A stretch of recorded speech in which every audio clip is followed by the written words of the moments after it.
Good morning, folks. Beautiful, beautiful Thursday morning in East Texas. I think it's fair to say it's smoky on the West Coast and it's wet over close to the East Coast. Now, I could be a meteorologist, I guess, now. We're going to have something neat to talk about this morning in a macro view of fire, and then a micro looking at Satterwhite log homes specifically, and log home construction and fires. I want to start with what we always start with, and that's the beliefs that we have here at Satterwhite. We at Satterwhite Log Homes are Christians. We're not ashamed of our faith. We kneel to God only and to no man. We love America. We stand proudly for our Pledge of Allegiance and our national anthem. We're proud of our flag, our military, our law enforcement, our first responders. We revere our founding fathers and our Constitution. We will fight to the death for our families, our country, and our God.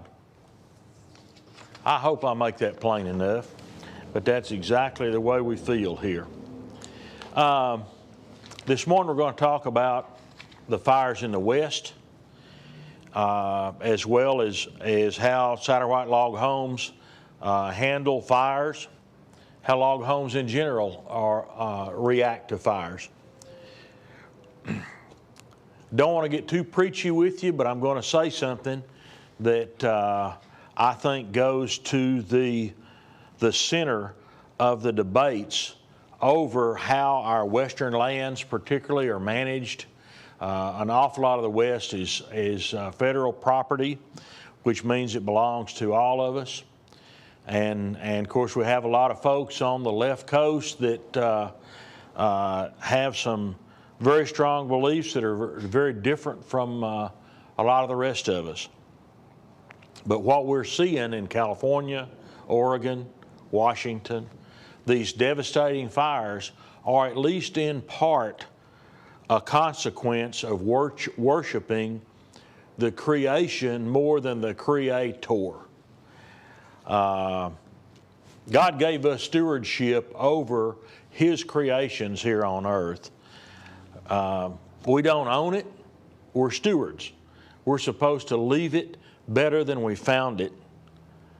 But we are not owned by the creation. And I think too many folks have got that kind of backwards and have turned into earth worshipers.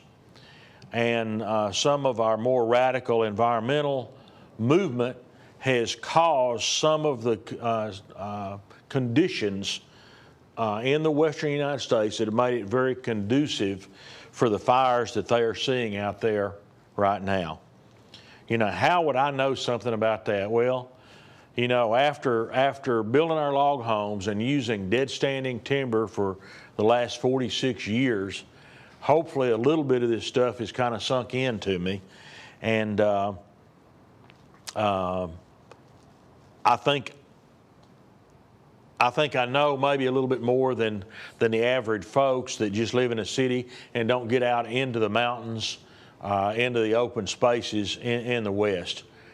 I'll tell you what, Danny, let's just go ahead and get started with our slides that we have here. Living with Fire. This was a copy of a pamphlet that Danny had about, it's a guide for the homeowners about western fires. This is several years old, but everything still applies here. Over the last number of decades, we have tended to mismanage or not manage at all an awful lot of our western lands, particularly our forest. And our inaction or our improper actions have set up kind of a perfect storm for what those poor folks in California and Oregon are seeing right now, and that is catastrophic fires once they get going. You know, the Indians were so much smarter than us white guys in so many different ways. And one of them was, they burned off the plains. They burned off an awful lot of the West almost every year. If you have smaller, less intensive, cooler fires clearing the floor of a forest or a grassland every once in a while, then that that takes away an awful lot of the fuel that otherwise would keep building, so that when a fire happens, it's catastrophic like we're seeing today. And this is what we're going to be talking about for the next few minutes. I might, this is horrible. I've seen scenes like this several times when I was in the Rockies. We've been logging up there for many, many years. And we have to go through different fire danger categories. We have fire restrictions that we have to go through in sequences when we're working in the woods. Every one of our timber sales, we're required to have a fire box that's marked and is unlocked. It has to have fire tools in it. Our crews have to be ready to fight fire if need be. All our equipment has to have spark arresters. We can't have, in some conditions, we can't have any campfires or fires where our logging activity is taking place at our landings. Have to be super, super careful. Also, with our timber sales, we have to be willing to have a fire response with our equipment, be it skidders or dozers or whatever, within so many miles of where we're actually harvesting timber. So anyway, we have to be at least willing to be involved should there be a forest fire anywhere near where we're working up there. We take that responsibility very seriously. We love the forest as much or more so than anybody. We respect it. Again, it's a creation that we're allowed to have stewardship over. I think it's kind of neat that Satterwhite's involved all the way from the standing timber all the way to building your house, and that stewardship is a big part of our involvement with log home construction, with the manufacturing, with the logging, with every step along the way. What we have seen for many, many years is an evolution of cycles of bark beetle epidemics that have occurred across the whole Intermountain West. When you have thousands or hundreds of thousands of dead trees, then you've got an awful lot of fuel, particularly in the limbs of those trees, and the debris falling to the ground. We're getting set up for catastrophic fires. That has happened. California, Oregon, when we're not active and proactive in our management of our forest, our grasslands, we can expect horrible things like are happening right now. It's over the decades, over the centuries, we've had more and more and more folks that have decided to live in the forest or adjacent to the forest. So with more and more people, we've taken more precautions to inhibit natural occurring fires, and thus have set up a really bad situation so that when we do have fires, they're like what they are seeing right now in California. Now, I know I'm a deplorable, and I don't subscribe to a lot of the science supposedly that we're being fed.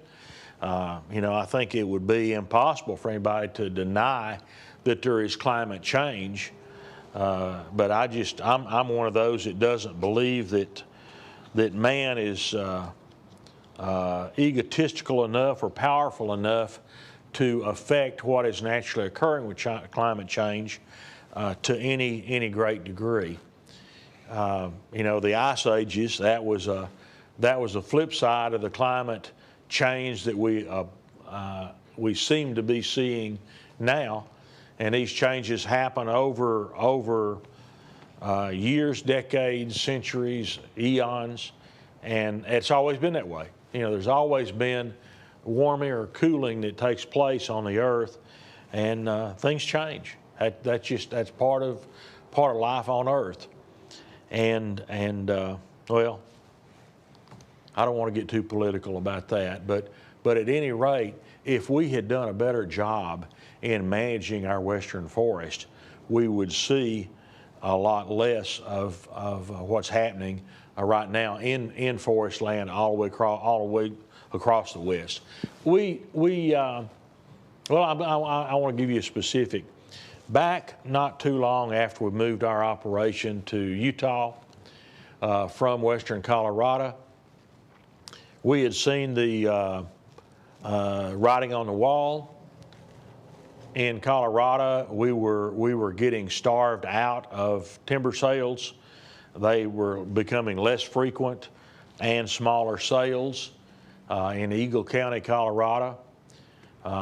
We had a dirty sawmill, which a lot of the Easterners that pretty much controlled Eagle County didn't like our being there, and with influence over the Forest Service, those influences and radical environmental influences caused the Forest Service to literally starve us out. Well, we moved to Utah to a more friendly environment, but then national policy started changing quickly, so that after we built a brand new plant in Utah in 1997, by the year 2000, 2001, the end of the Clinton years, the Forest Service had been basically taken over by folks whose prime reason for being a part of the Forest Service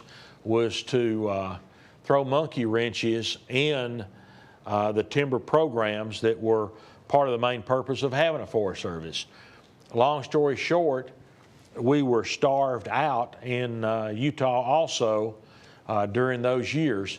We went from 59 employees at our plant in Utah to 2 employees in a matter of less than 2 years. We had to start bringing cants or timbers to make into house logs all the way from British Columbia, because there wasn't timber available right there under our nose, even though there were hundreds of thousands of acres that were dying to spruce beetle epidemics at that very time. I get very passionate and charged up about this, so I better keep it as light as I can. We had public meetings where the public decried what was happening. We had local public support, but when things get handed down from Washington, from a top-down style of management, the voice of the little people on the bottom doesn't mean very much. At one of our, they were called a show me trip that Forest Service puts on when they're about to start a new program, or they're going to offer a particular timber sale on a mountainside. Quite often they'll offer a show me trip, which that's an opportunity of people to get in a government vehicle or follow in your pickup, and they'll take various steps and look at the timber on a hillside. And at that particular time, there were 2 main radical environmental groups in the state of Utah. And a young lady who was representing one of those radical groups was on one of these show me trips. And as we stopped and looked across the mountainside, and up there we could see dead spruce trees, she said, "How do you know they're dead?" Well, their needles have turned red and brown and are falling off. The bark is coming loose from the trees. Well, how do you know it's dead? It might green up next spring and be a good tree again. All right, when you're dealing with people that are that idiotic, there's not any common ground to talk. And we ran into that plenty during that time frame. Now, thank goodness, as a result of the catastrophic beetle epidemics that have hit the Intermountain West and have multiplied way beyond how they were in the 1990s, finally, with some of these environmental groups, we who were evil because we own chainsaws, well, now we're the golden boys because you're taking out those dead trees, and that's good for the environment. Well, shoot, that's what we did all of the time before then. It's just your attitude has changed, and you've finally seen the need to manage the forest. There are still plenty of radicals that do think anybody that owns a chainsaw is evil, and I think a lot of those are over on the left coast, and they are seeing the consequences of that lack of management right now. Let's get a little bit deeper in this.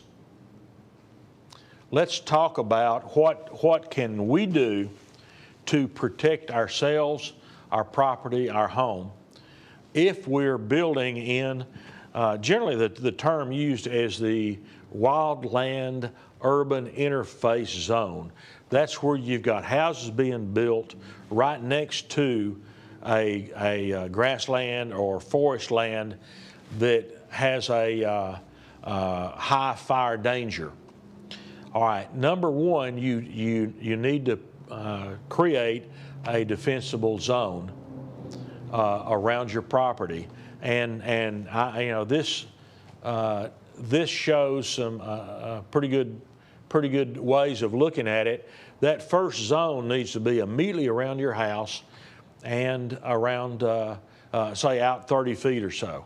The next zone needs to be at about 100 feet out, and maybe a third one out 200 feet, so that at least you're aware of flammables, of things that are going to accelerate a fire if it comes onto or near your property. Tons of things that you can do, and that actually starts with construction, not just with moving into a house. We've got several things here that I could reference. This is the California Department of Forestry and Fire Protection, Office of the State Fire Marshal, Wildland Urban Interface Products List, approved products to be used in home construction. We've got guides for materials to be used and construction techniques used to make your house safer from a fire that starts outside the house, say a wildfire where it's forest fire or a range fire. And it tickles me when I'm reading here from code, and this is California. Exterior walls, and this is for building in areas with exterior wildfire exposure. Okay, so that wildland urban interface zone. Section 704A31 General. Exterior walls shall be approved non-combustible or ignition-resistant materials, heavy timber or log wall construction, or shall provide protection from the intrusion of flames and embers in accordance with standard SFM 127A1. The government folks realize that log construction is a fairly safe way of building, and the chances of having a fire are pretty minimal. And now this is a dumb little deal I'm going to show you, but I just walked outside where we're draw knifing a bunch of spruce round stock to leave a draw knife texture on the outside. But, you know, I just want you to look at this. You know how easy that is to start a fire on something that's really thin, like a shaving like this. All right, and in comparison, here's one of our 6x6 logs, one of our smaller logs. Well, imagine you had a fire on the outside. You know, I don't know if you could hold that flame against it long enough to actually make it catch fire. It would take an awful long time. You know, there we're getting a little spot on it where it's burning, but it's not on fire. Just a few seconds, and that's cool enough to hold your hand against it. You know, from way back in the day, we had to fight the crazy idea that, you don't want to build a log home because that thing is just a fire trap. You know, nothing could be further from the truth. All right, having said that, let's go back and talk about a little bit of the construction that can help and design for your house. You know, if you've got a house that is next to a forest that has high fire potential, then you want to think about how could fire burn your house? Well, something that we may not consider very much is the ability of fire to be sucked in through a vent into your attic, into the underspace if your house is on a crawl space. And so you want to minimize. You still have to have ventilation unless you're using spray foam insulation. And now, you know, y'all have heard me a number of times preach about spray foam and how much we absolutely love the stuff. All right, with that, you don't have openings in your roof like you do in a conventional house or a house that doesn't have spray foam. So you don't have something to allow the flames to actually get in through the vents and into attic space where they can set the whole roof on fire, or into the crawl space underneath your house. Now there we do have to have ventilation, but you want to go by the standards for your area and not overdo it, because you don't want to have a draft underneath the house that actually helps suck a fire into it. All right, think about your porches. It's good in a fire-prone area to have porches that are closed in all the way down so fire can't get under a wood porch. Fire burns up, so you want to keep the fire from getting under combustible materials. All right, what about your porches, exposed eaves? If you start looking into most codes for wildland-urban interface zones, they're going to call for a heavy decking so that it's less apt to catch fire. All right, some years ago, that standard was they were recommending, or in some areas requiring, 1-inch thickness on the decking over a porch.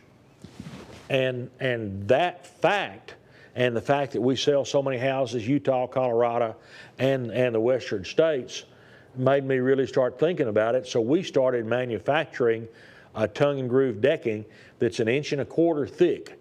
It's such a dramatic improvement over our old 5/8 inch thick Texture 111 plywood decking we used to use over our porches and on our overhangs. This 1.25 inch decking meets the intent and letter of wildland urban interface zone requirements, in that it's over that inch thickness. So, you know, kind of like trying to set the log on fire, you would have to have an awful lot of flame and heat for an extended period of time to ever literally catch that decking on fire. Okay, you want to use fire-resistant shingles. Metal roof is fine, although you got to think about that if you have large embers that are blowing from a fire and they land on your roof, then you're going to have a hot spot that could ignite whatever kind of underlayment you've got under that decking and the decking itself underneath that. So you want to keep your roof clean so that nothing would stop embers from sliding down off of the roof. Another thing folks don't think about very much with fire is if you got gutters, it's critical that you keep those gutters clean because, you know, in a dry time, anything that collects in that gutter, leaves, twigs, pine needles, whatever, is going to get awfully dry awfully fast with the sun baking on it. So that if you had embers that slid down the roof or landed in that gutter, bingo, there you've got an awful lot of fuel to start a fire in the gutter itself. So keep your gutters clean and preferably keep some, have gutter shields so that material can't pile up in a gutter. You want a Class A fire rating shingle if you're going to put a shingle roof on a house. You want to minimize that ventilation area into a roof. Chimneys, it's critical that you have screening at your chimney to protect both from embers going up the chimney from a fire or embers blowing onto the top of the chimney and going down from a forest fire. All right, it's recommended you have screening with not over 1/8 inch spaces in that. All right, all your ventilation products on your house, you need to have a fairly fine screen, certainly nothing over a 1-inch mesh, 1/8 inch mesh to inhibit embers from going through a vent into your attic or under your house. All right, what about other defensive measures you can take? A nice green lawn that's irrigated, as long as you keep it fairly wet, is an awfully good way of protecting your house. Don't you dare plant any kind of juniper in close proximity to your house, especially the little bitty juniper bushes that folks use for landscaping. You know, juniper is full of waxes. I don't know what all chemistry is there, but they will almost explode in flame whenever they get heated up and a flame gets to them. So avoid junipers, avoid any kind of super dry plants, and look further out away from the house that you don't have the ability of a fire to ladder from lower flammable plants on up into taller trees. Keep a spacing between any tall trees you have on the property and shrubs, bushes, shorter plants. Keep spacing so that laddering effect can't occur, which does in forest fires all the time.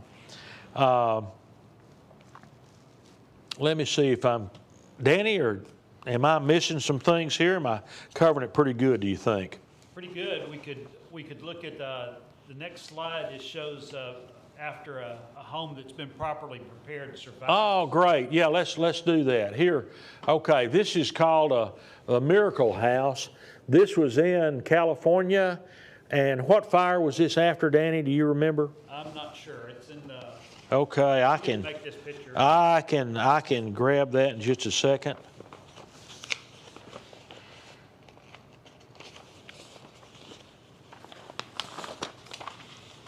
I'm looking to see if I'm missing anything as I go by.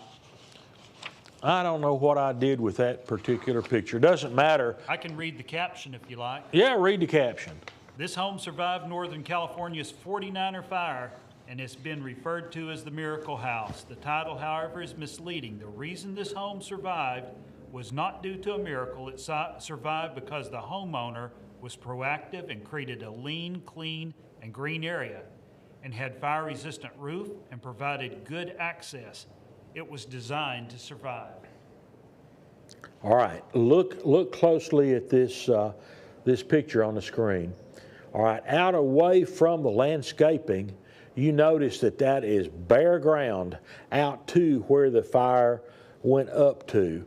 And that buffer did a fantastic job in protecting that property. Now, there's plenty of plants there. I'm not saying have bare ground all the way up to your house. Have a beautiful yard, but understand that succulents, grass that stays fairly wet is almost impossible to burn. You know, you want to avoid conifers for the most part. You certainly want to avoid that juniper I was talking about anywhere near a house. But these folks did an excellent job. And then, of course, look at the access there. There's a street right in front of the house and a huge parking area just on the far side of the house. Think about what would happen if fire trucks needed to roll in there. They'd have good access to that property, and it looks like they could probably drive all the way around it on that bare area.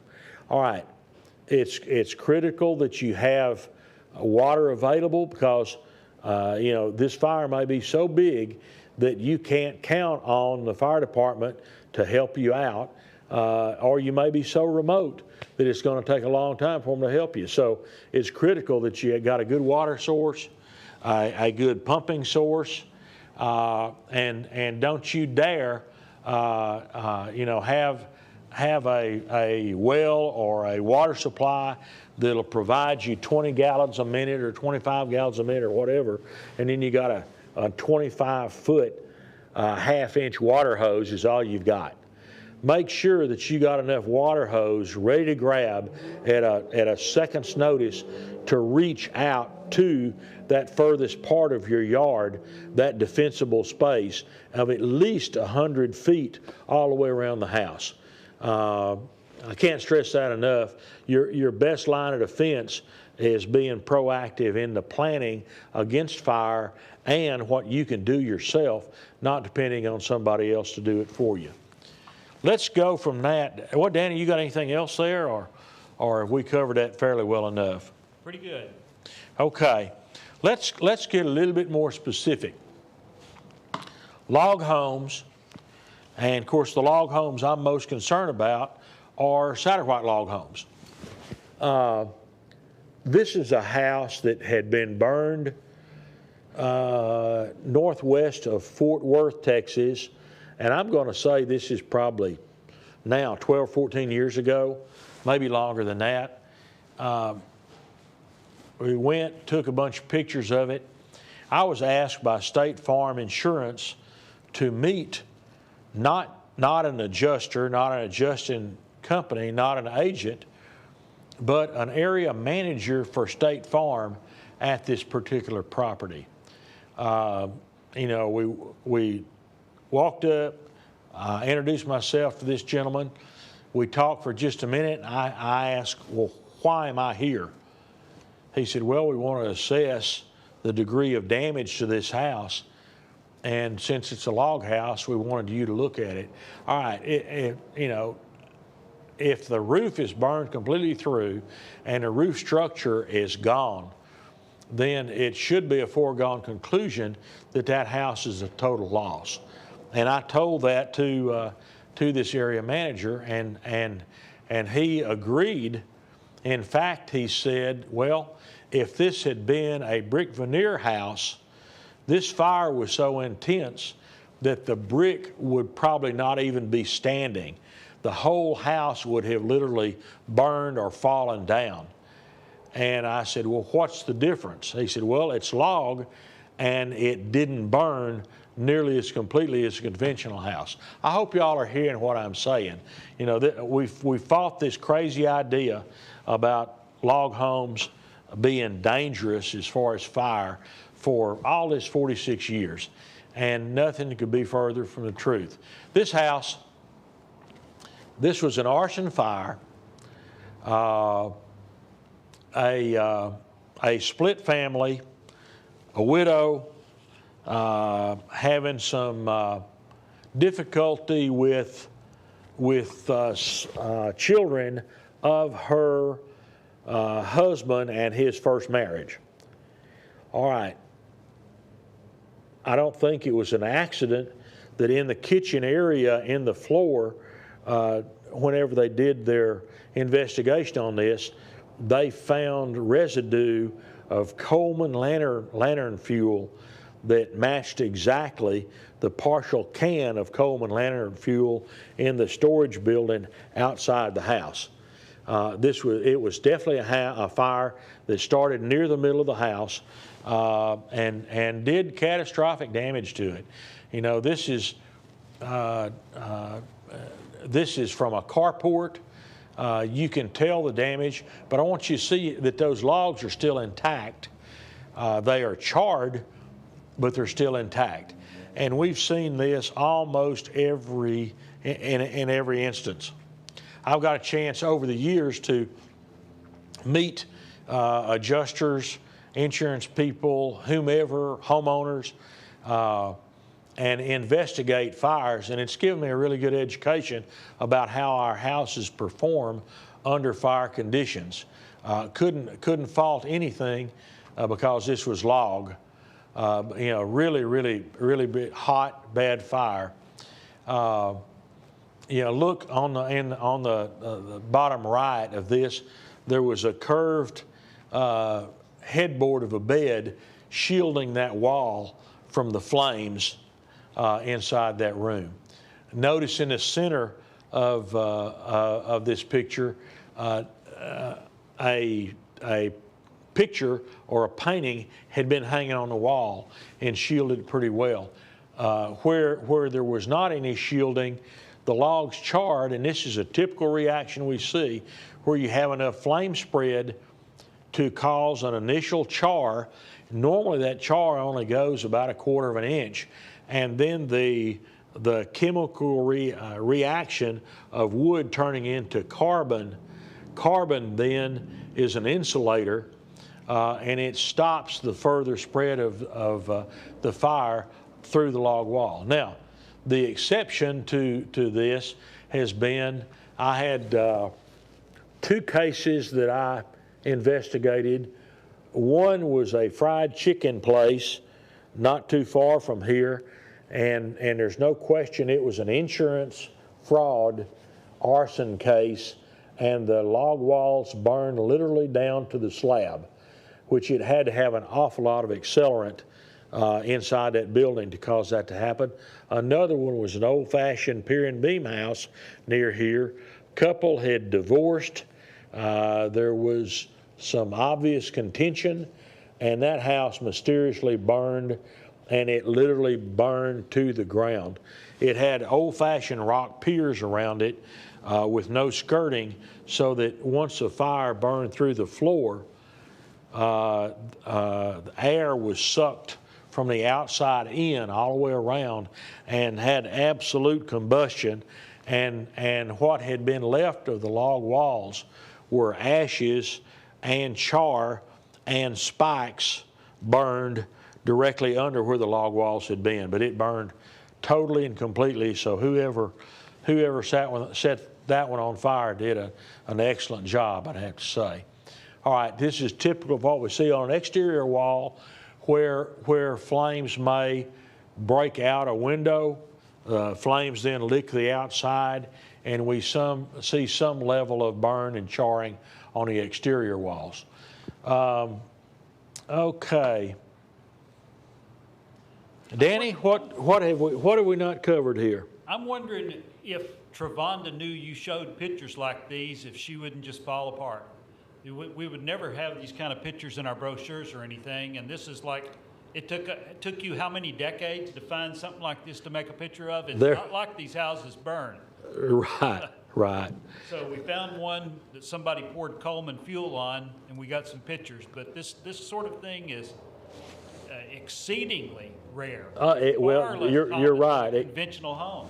Yeah, you're right. This is exceptionally rare, but you know, in all these years, we've either built or sold, I forget, we're bound to be at the 18 or 19,000 home level. So we've had almost any situation anybody could imagine, good and bad. I'm going to mention one thing, Danny, that's happened in the last week or so as a result of Hurricane Laura from a couple of weeks ago, and I think most of you know that we've been trying to head a hurricane relief effort here. We're still taking donations, whether it be money or food, cleaning supplies, hygienic supplies, anything somebody would need to get back into the norm after they've gone for weeks without electricity. A big deal is mosquito spray, because all of the area down South Louisiana is got plenty of mosquitoes, and folks are having to sleep with the windows open or outside in an awful lot of areas. So anything that you could send our way, we'll get it down to them as quickly as possible. But we've had several calls of our customers that had built our homes bragging on how well they performed under hurricane force winds and tens of inches of rain. And that, that's always gratifying to me, Danny, to hear those good stories about how proud people are of their log homes. And we've had several that were surprised that we cared enough to call and check on them, which we had the guys in sales reach out to all of their clients that they could easily do that and call and say, "How did you do? Okay? Do you need help from Satterwhite anyway?" Anyway, life goes on. We're still in the middle of this COVID mess, which I hope that right now our governor is maybe easing up on some of the restrictions. We're getting ready for an NRA banquet here in I guess 4 weeks from now, and I sure want it to be a good one. We need active support of the NRA these days, and I'm honored to be co-chairman of our local Friends of NRA banquet, trying to put a big show up and going to have some neat things to auction. This weekend, I got a fun deal. My son Nick is in. We got an equipment breakdown in the woods in Utah, so his equipment has to get fixed before we can do more logging. So he took the time to run home, spend a few days here, and so Nick and his two boys, Porter and Tate, have asked the old man to go with them down below Houston to El Campo to a teal hunt this weekend. So I'll be down there then. Then next week, we're going to be in North Georgia for the Blue Ridge Parade of Homes. If you're over in that part of the world or would like to see some beautiful homes, both conventional and very rustic and timber framed and log, well, come see us over there. And then on a real personal level, of course, y'all see me wearing overalls, probably way too much, but our Whitfield crew, they're up at our house. We're building a timber framed extension of our big gable porch on the back of the house for an outdoor living area that'll be overlooking, well, it'll actually be over the edge of our swimming pool. And I guarantee you I got some grandboys that are going to be diving off of that second floor. I hope that the water's deep enough where they land. It's going to happen. I can tell you it's going to happen. Nothing I can do other than put up some kind of netting to catch them to keep that from happening. All right. Thanks, folks. Have a good rest of your week and be careful.